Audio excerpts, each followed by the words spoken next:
Hello friends, எல்லாருக்கும் வணக்கம். நான் உங்கள் டேவிட் அன்பு. இன்றைக்கி நாம் இந்த வீடியோவில் ஒரு முக்கியமான சூப்பரான டாபிக் பார்க்க போகிறோம். இதனால் கவனிச்சிங்க அப்படின்னா உங்களோட லாங்குவேஜ் நல்லா நேச்சுரலாக இருக்கிற மாதிரி இதை அப்படியே மாற்றி கொடுக்கும். சரிங்களா? கவனிச்சா தான் உங்களுக்கு புரியும். அண்ட் எல்லா எக்ஸாம்பிள்ஸும் என் கூட சேர்ந்து அப்படியே நீங்களும் ப்ராக்டிஸ் பண்ணிகிட்டே வாங்க. ரைட்? அண்ட் இதை ஃபஸ்ட் டைம் நம்ம சேனலுக்கு வந்துருக்கீங்கன்னா நம்ம சேனலை மறக்காமல் நீங்கள் சப்ஸ்கிரைப் பண்ணிட்டு பெல் பட்டனை கிளிக் பண்ணி வச்சுக்கோங்க. அப்போ தான் நான் போடுற வீடியோஸ் உங்களுக்கு தொடர்ந்து வந்து சேரும். நம்ம டிலே இல்லாமல் இப்போ வீடியோக்குள்ளே போயிடலாம். ஃப்ரெண்ட்ஸ், அப்புறம் ஒரு முக்கியமான விஷயம், அடுத்த மாதம் Jan 2026க்கான பேசிக் டு இன்டர்மீடியட் கோர்ஸோட அட்மிஷன் ப்ளஸ் 1-on-1 ஸ்பீக்கிங் ட்ரைனிங்கோட அட்மிஷன் போயிட்டுருக்கு. இதில் நீங்கள் ஜாயின் பண்ணணும்னு விருப்பப்படுறவங்க இப்போது டிஸ்பிளே ஆகிட்டு இருக்க நம்பருக்கு நீங்கள் வாட்ஸ்அப்பில் உங்களோட நேம் ப்ளஸ் இப்போது எந்த ஊரில் இல்லாட்டி எந்த சிட்டியில் ஒர்க் பண்ணிகிட்ருக்கீங்க இல்லாட்டி ரிசைட் பண்ணிகிட்ருக்கீங்க வாழ்ந்துட்டுருக்கீங்க அப்படிங்கிற டீட்டெயில்ஸ் எங்களுக்கு அனுப்புங்க. நாங்கள் கோர்ஸோட டீட்டெயில்ஸ் உங்களுக்கு சென்ட் பண்ணுறோம். ஃப்ரெண்ட்ஸ், இப்போ ஒரு சென்டென்ஸ் எழுதி வச்சுருக்கேன், அதை பாருங்கள். சாதாரணமாகத்தான் பேசிகிட்டு இருந்தோம், அப்போது தான் வாக்குவாதம் ஆரம்பித்தது.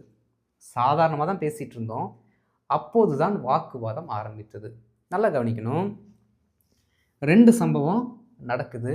இது ஒன்று நடக்குது, இதற்கடுத்து இந்த பர்டிகுலர் சம்பவம் நடக்குது.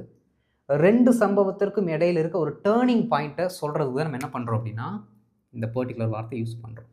என்னவாமா? சாதாரணமாக தான் பேசிகிட்டு இருந்தோம், அப்போது தான் வாக்குவாதம் ஆரம்பித்தது. ஒரு சிலர் இது எப்போது நடந்தது அப்படிங்கிற டைமை தெரிஞ்சுக்கணும் அப்படின்னா அவங்க எப்போது நடந்தது அப்படிங்கிற வார்த்தை தான் கேள்வியாகவே கேட்பாங்க. எப்படி? நாம் அப்போது நடந்ததுன்னு சொல்லுவோம், அவங்க எப்படி கேட்பாங்க? எப்போது நடந்தது அப்படின்னு கேட்பாங்க.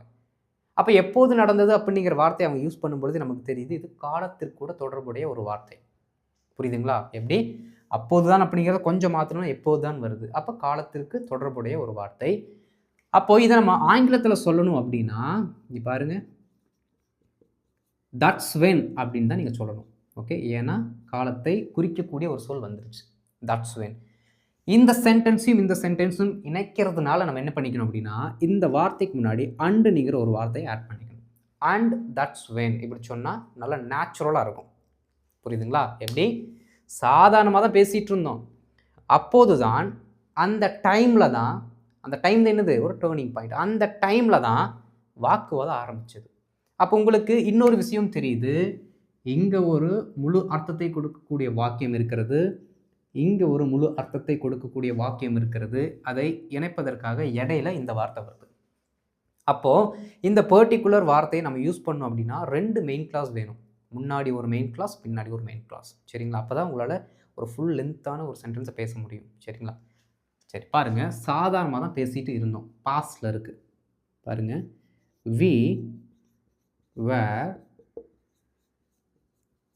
we were discussing casually. சும்மா தான் பேசிகிட்டு இருந்தோம், சும்மா தான் பேசிகிட்டு இருந்தோம். we were discussing casually and that's when வாக்குவாதம், அப்போ the argument நம்ம சொல்லணும், ஆரம்பித்தது, started. அவ்வளோதான். பாருங்க, we were discussing casually and that's when the argument started. we were discussing casually, we were speaking casually. இந்த மாதிரி சொல்லிக்கோங்க, எந்த வார்த்தைகள் வேணுமோ அதை நீங்கள் போட்டுக்கலாம். we were discussing, we were talking casually and that's when the argument started and that's when the problem started and that's when fight started. எப்படி வேணாலும் போட்டு சொல்லுங்கள், வார்த்தைகளை மாற்ற உங்களுக்கு புது புது சென்டென்சஸ் வரும். புரியுதுங்களா? அப்போது இங்கே ஒரு மெயின் கிளாஸ், பின்னாடி ஒரு மெயின் கிளாஸ், இங்கே இந்த வார்த்தை இணைக்கிறது. என்ன வார்த்தை? And that's when. And that's when மறக்கவே கூடாது. And that's when. Okay, we were discussing casually and that's when the argument started. இப்போ இதை பேஸ் பண்ணி என்ன பண்ண போகிறோம் அப்படின்னா நம்ம ஒரு சில எக்ஸாம்பிள்ஸ் பார்க்கலாம். எக்ஸாம்பிள்ஸை நம்ம சொல்லும் பொழுது நல்லா கவனிச்சுட்டு வாங்க, என்னென்ன மெயின் கிளாஸ் நம்ம சொல்லித்தரோம் அப்படின்ட்டு. ஏன்னா அந்த மெயின் கிளாஸை நீங்கள் இந்த ஸ்ட்ரக்சர் கூட யூஸ் பண்ண அவசியம் கிடையாது. மெயின் கிளாஸஸ் நீங்கள் வேணாலும் என்ன பண்ணிக்கலாம், சென்டென்ஸுக்கு ஏற்றப்போ மாற்றி மாற்றி, சிச்சுவேஷனுக்கு ஏற்றப்போ மாற்றி மாற்றி பேசிக்கலாம். சரிங்களா? அப்போ இதோட ஃபார்முலா என்ன? முன்னாடி ஒரு மெயின் கிளாஸ், அதற்கடுத்து நம்மளோட இந்த ரூட் வேர்ட், அதற்கடுத்து இன்னொரு மெயின் கிளாஸ். சரிங்களா? இப்படி வந்துருச்சு அப்படின்னா இந்த வார்த்தையை நம்ம கற்றுக்கிட்டோம் அப்படின்னு அர்த்தம். ஓகே, மேக்ஸிமம் நம்ம உங்களுக்கு சொல்லிக் கொடுத்த ரூட் வேர்ட்ஸ் எல்லாமே பார்த்தீங்கன்னா முன்னாடி ஒரு மெயின் கிளாஸ், இடையில ரூட் வேர்டு, அதுக்கப்புறம் ஒரு மெயின் கிளாஸ். இந்த ஸ்ட்ரக்சரில் தான் மேக்ஸிமம் நம்ம இது வரைக்கும் சொல்லிக் கொடுத்துருக்கோம். புரியுதுங்களா? அதான் கிட்டத்தட்ட 90% வரக்கூடிய சென்டென்ஸ் ஸ்ட்ரக்சராகவே இருக்குது. அப்போ இதற்கேற்ற மாதிரி நீங்கள் என்ன பண்ணிக்கணும், ப்ராக்டிஸ் பண்ணிக்கணும். இப்போ என்ன பண்ணலாம் அப்படின்னா நாம் ஒரு சில எக்ஸாம்பிள்ஸ் பார்த்துடலாம்.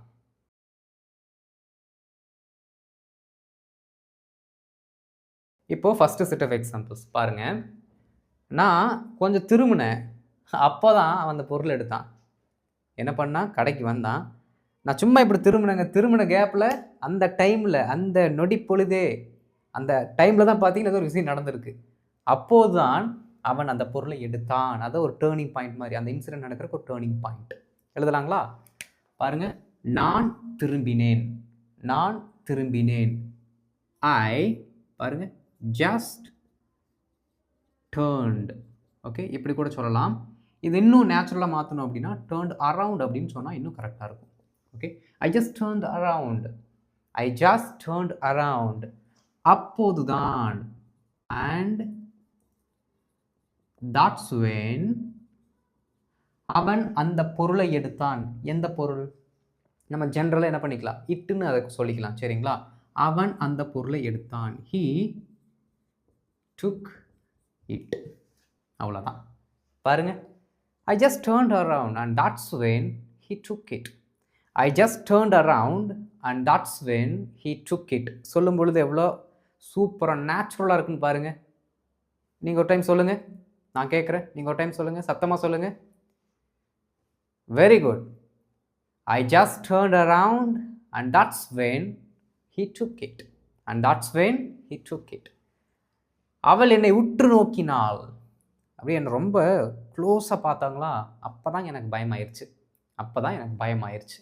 பாருங்கள், அவள் என்னை உற்று நோக்கினாள். ஷீ, இந்த சென்டென்ஸ் எல்லாம் உங்களுக்கு சிம்பிளாகவே தெரியணும், டக்கு டக்கு டக்குன்னு சொல்ல வரணும். She looked at me closely. Okay, she looked at me closely. எப்படி ரொம்ப க்ளோஸாக என்னை வாட்ச் பண்ணாங்க, உற்று நோக்கினால். அப்போதான். அண்ட்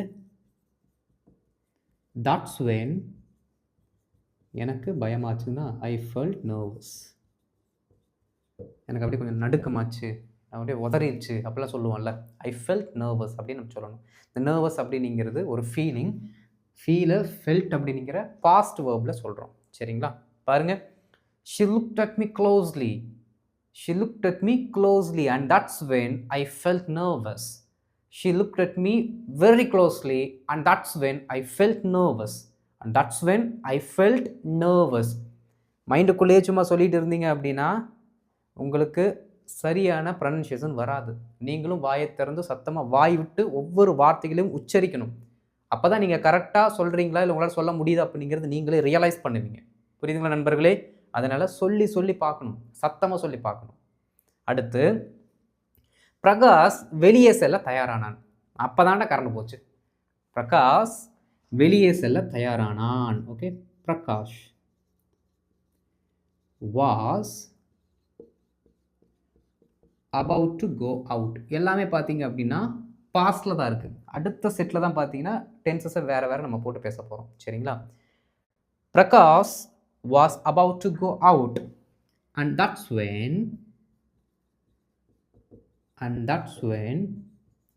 என்னாச்சாமா, கரண்ட் போயிடுச்சு. அப்போ ரொம்ப simple, the power was cut. அவ்வளோதான், சிம்பிளாக சொல்லிட்டு போயிருக்கேன். the power went offன்னு சொல்லுவாங்க, the power was cut, எல்லாமே கரெக்டு தான். Prakash was about to go out. Prakash was about to go out and that's when the power was cut. Prakash was about to go out. வெளியில் போக தயாரானான்.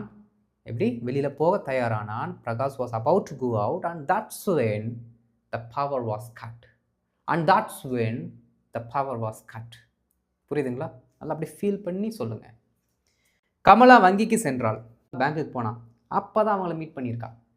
அப்போ தான் அவங்கள meet பண்ண நேரிட்டது அப்படிலாம் நம்ம சொல்லுவோம். சரிங்களா? பாருங்கள், கமலா பேங்க்குக்கு போனால். அப்போது went to the bank. Okay, ஏதோ ஒரு பேங்க்கை ஸ்பெசிஃபிக்காக சொல்கிறனால த அப்படின்னு சொல்கிறோம். சும்மா மொட்டையாக சொல்கிறோன்னு வச்சுக்கோங்களேன். எந்த பேங்க்னே தெரியாது அப்படின்னா கமலா went to பேங்க்னு சொன்னாலே போதும், மீனிங் வந்துடும். Kamala went to the bank and that's when she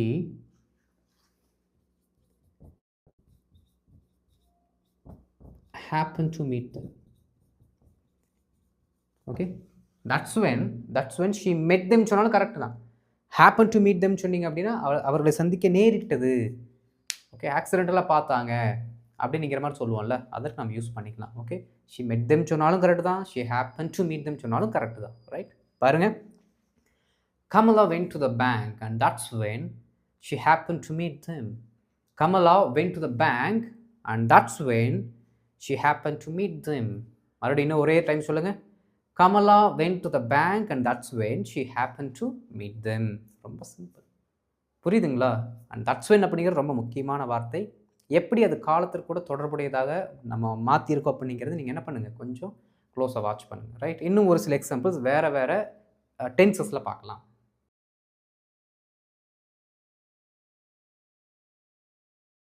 இப்போ அடுத்த செட் ஆஃப் எக்ஸாம்பிள்ஸ் பாஸ்ட் இல்லாமல் வேறு டென்சஸ் நம்ம யூஸ் பண்ணியிருக்கோம். பாருங்கள், அவள் எளிதில் அனைவரையும் நம்புகிறாள். அது அவங்களோட ஹேபிட். ஓகே, அவள் எல்லாத்தையும் ஈஸியாக நம்புகிறா. அப்போ தான் என்ன ஆகுதுன்னா பிரச்சனை ஸ்டார்ட் ஆகுது.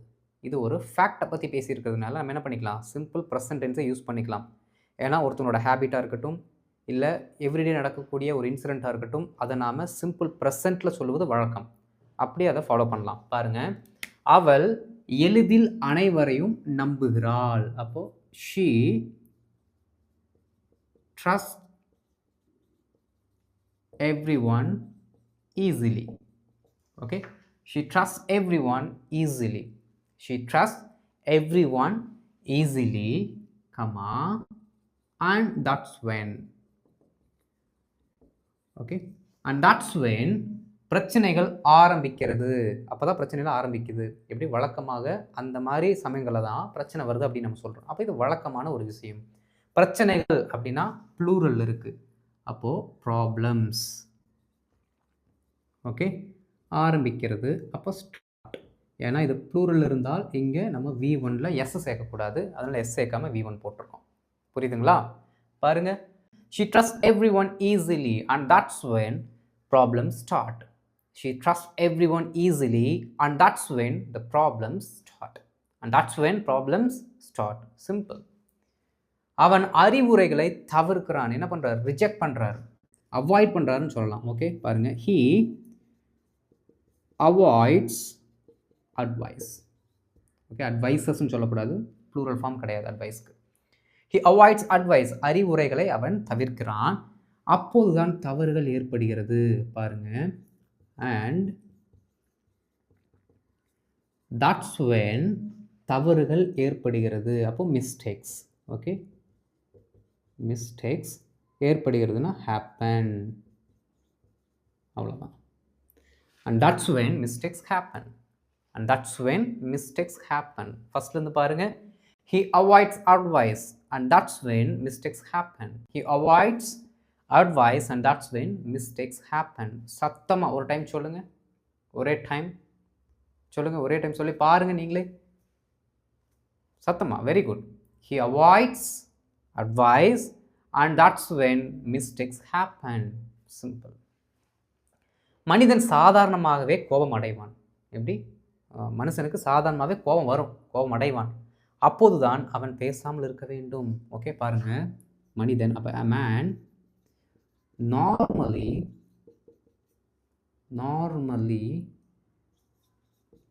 gets anger. Okay, a man normally gets anger. சாதாரணமாக கோபம் வரும்.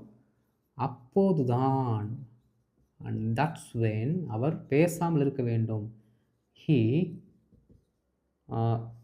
இருக்க வேண்டும் இருக்கா? அப்போ நம்ம கண்டிப்பாக என்ன பண்ணணும், இங்கே மாடல் யூஸ் பண்ணி ஆகணும். அப்போது he should not speak. he should not speak. okay, பாருங்க, a man normally gets anger and that's when he should not speak. should அப்படிங்கிற வார்த்தை அறிவுரைக்கு யூஸ் பண்ணுவோம், அதனால தான் அங்கே யூஸ் பண்ணியிருக்கோம். ஏன்னா வேண்டும் இருக்குல்ல, அதனால. a man normally gets anger and that's when he should not speak. he should stay quiet அப்படின்னு கூட நீங்கள் சொல்லலாம். ஓகே, அடுத்து பாருங்க, நாங்கள் ஒலியை எழுப்புவோம். Okay, we will sound the alarm. Okay, நாங்கள் ஒலியை எழுப்புவோம், we will sound the alarm ஃப்யூச்சரில் இருக்குது, எழுப்புவோம் அப்படின்னு ஃப்யூச்சரில் இருக்குது. அதனால we will sound the alarm and that's when அனைவரும் வெளியே வர வேண்டும், ஒரு கட்டளையாக சொல்கிறோம். சரிங்களா? அப்போ என்ன எழுதலாம் அப்படின்னா that's when everyone has to come out, must come out, ought to come out சொல்லிக்கலாம். எல்லாமே ஒரே அர்த்தத்தை தான் கொடுக்கும். ஓகே, பாருங்க. we will sound the alarm, we will sound the alarm and that's when everyone has to come out. We will sound the alarm and that's when everybody, let everyone must come out.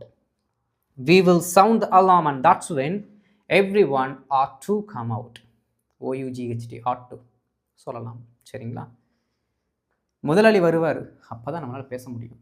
முதலாளி வருவார்ரா, அப்போ தான் அந்த டைமில் தான் நம்மளால் பேச முடியும். அது வரைக்கும் நம்ம அமைதியாக தான் இருக்கணும். ஓகே, பாருங்கள். முதலாளி வருவார், the boss will come and that's when நம்மால் பேச முடியும். We can speak. The boss will come and that's when we can speak.